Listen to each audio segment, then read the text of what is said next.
Assalamualaikum sahabat-sahabat Senang Jaya semua. Apa khabar semua? Lama dah kita tak upload kan. Dah nak dekat seminggu dah tak upload video masakan baru. Rindu tak? Kami rindu semua nak untuk upload tau. Tapi itulah masa tak mengizinkan kan. Jadi kali ni baru ada masa untuk tunjuk dekat sahabat-sahabat semua macam mana nak buat paste sambal yang mudah kan. Jimat masa tau. Ni rasanya kami buat tak sampai setengah jam. Memang dah sedap dah macam ni. Cabai ni pun tak payah nak gunting satu-satu untuk buang biji, tapi kita still boleh tapis dengan cara yang mudah. Nampak kan tu kita punya chopper. Sebab itulah bila chopper hari tu rosak, dia punya sedih tu lain macam. Sebab chopper ni memang function sangat. Selalu kami memang akan simpan sambal cili kering ni dekat rumah, sama ada masak ataupun tak masak. Sometimes memang tak masak, just blend je. Tapi dengan chopper ni lagi senang untuk buang biji. Sebab kalau biji tu tak buang langsung, ada potensi kalau lama-lama makan kita boleh dapat appendix. Sebab biji itu duduk dalam perut kan. Jadi dia terkumpul dekat bahagian organ appendix kita tu lah, tu yang kena bedah. Sebab banyak biji-biji buah-buah ataupun cabai-cabai kering kebanyakannya kan. Jadi ni kita masukkan je lah berapa banyak. Selalu kami akan beli dekat Econsave 2 jenis, ataupun kadang-kadang pergi pasar je lah. 2 jenis, yang pedas dengan yang tak pedas. Jadi tu yang tadi tak pedas tau. Nama dia Wonder Hot, tapi dia rasa dia tak pedas. Yang ni nama dia Bidagi.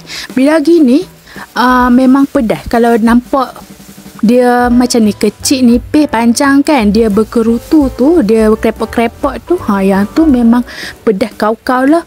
Jadi kita campurkan sikit. Sebab dulu kami pernah masak tak campur. Ya Allah, menangis tau. Dia rasa dia sangat sedap. Saya boleh cakap yang memang sangat sedap rasa cabai ni.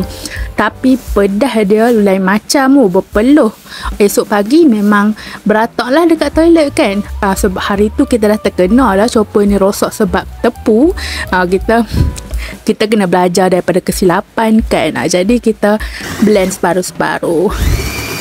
Nak kisah ni, kisah manja je tau. Sebab kita tak mahu dia terlalu hancur. Jadi untuk tapis biji-biji cili kering tu, kita buat dalam talam supaya dia tak lari merata. Tidak jenuh nak sapu kan. Nanti lepas 1-2 bulan jengok-jengok bawah kabinet ada biji cabai. Main mana? Dari situlah kan. Jadi kita guna satu bekas yang besar kalau ada. Okey, lepas tu untuk penapis, cari penapis yang berlubang besar lah.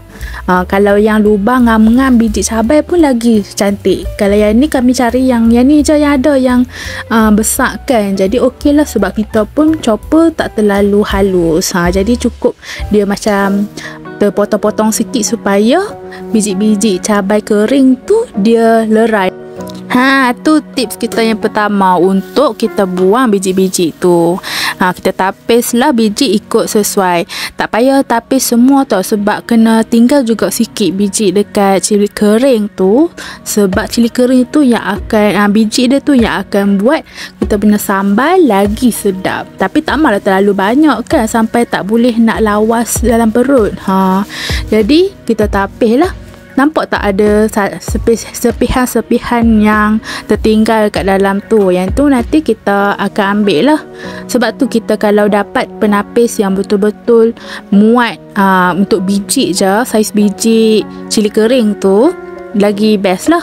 Sekiranya dia takkan ada sepihan-sepihan yang keluar. Jimat kan. Lepas tu dah siap dah macam ni. Biji tu kalau siapa yang nak menanam ni tahu je dekat mana-mana, dalam pasu ke ataupun dalam tanah rata ke. Jadi nanti kita siram macam biasa, insya-Allah dia akan bertunas. Senang kan? Lepas tu untuk lagi sedapkan dia, boleh tumis cabai kering ni sebelum blend. Tumis tak je tau, untuk bagi dia wangi. Ataupun macam kami ni, kami rebus. Boleh rebus ataupun kita goreng sekejap sampailah nampak cabai-cabai ni layu. Dan nampak layu tu boleh tutup api biar sampai dia betul-betul sejuk. Sebab kalau masukkan dalam blender terus, nanti blender cepat rosak tau bila masukkan bahan yang panas dalam blender tu. Sementara tu kita boleh potonglah bahan-bahan ni sebab kita nak blend sekali. Kita ada bawang merah, kita ada bawang putih. Ni cabai ni tak wajib kami rebus sebab ada alang-alang dah tengok dia duk kerepot dekat dalam peti air tu, why not kita masukkan je kan. Taklah membazir. Lepas tu untuk bagi sedap lagi kita masukkan ikan bilis.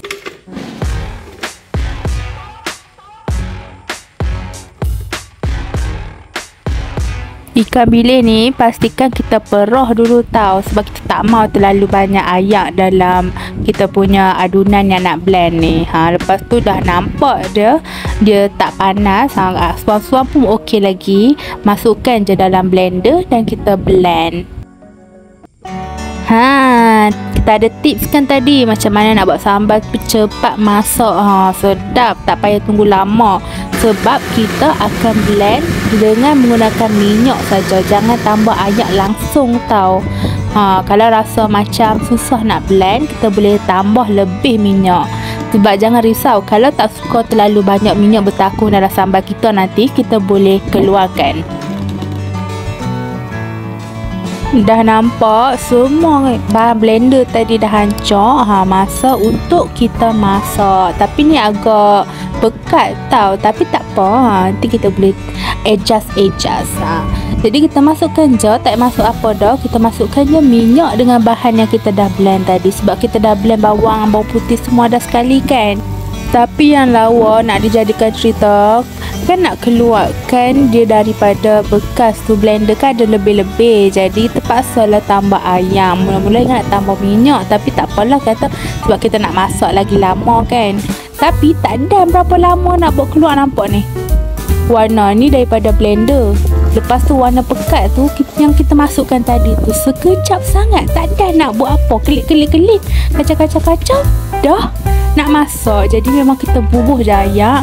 Tak apalah kita fikir macam masak saiz, tambah lagi masa pun tak apa. Tengok-tengok memang sekejap juga. Cuma saya tak tambah banyak ayak tau. Sebab sebenarnya kalau macam contoh kita masak rendang, dia meletup-letup kat muka tu kan, tu sebab ayak. Jadi kalau tips kan nak buat sambal, jangan letak terlalu banyak air supaya dia tak meletup-letup dalam kuali.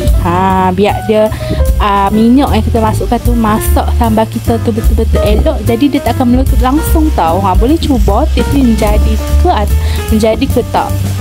Kalau jadi atau tak jadi, komenlah kat bawah supaya kita tahulah sebenarnya betul ke tak betul ke, ataupun kita boleh perbaiki lagi cara kita masak sambal kan.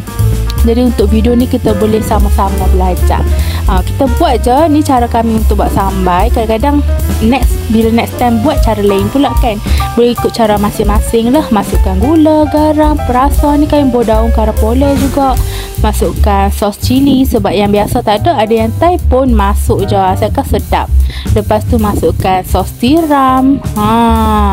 Masukkan perasa tu kami guna cube ayam no. Lepas tu kita masak je sampailah betul-betul masak sambal kita ni. Masak tu warna dia dah bertukar. Lepas tu memang minyak dia tu dah pecah minyak elok lah. Rasa pun dah cukup ngam. Dah siap macam tu. Bila dah masak nanti dah elok, biarkan sejuk dulu tau. Jangan panas-panas tu dah simpan kat bekas. Macam ni, kiranya nak masak nanti tahu je paste ni. Ataupun kita panggil ibu sambal. Okey, ni dah sejuk dah. Memang tak suam ke, memang betul-betul sejuk. Kita nak simpan dalam bekas. Bekas ni selalu kami guna recycle bekas-bekas sebelum ni je. Macam bekas paste pasta ataupun bekas satu ni. Yang ni bekas Lotus Biscoff jam tu kan, yang spray tu.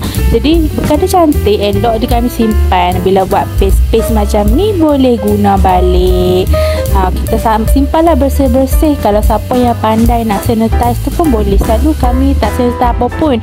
Cuma pastikan setiap sudu, setiap cedokan guna tu nak ambil sambal kena bersih. Lepas tu simpan dekat dalam peti ais. Tempat biasalah, bawah pun boleh dah.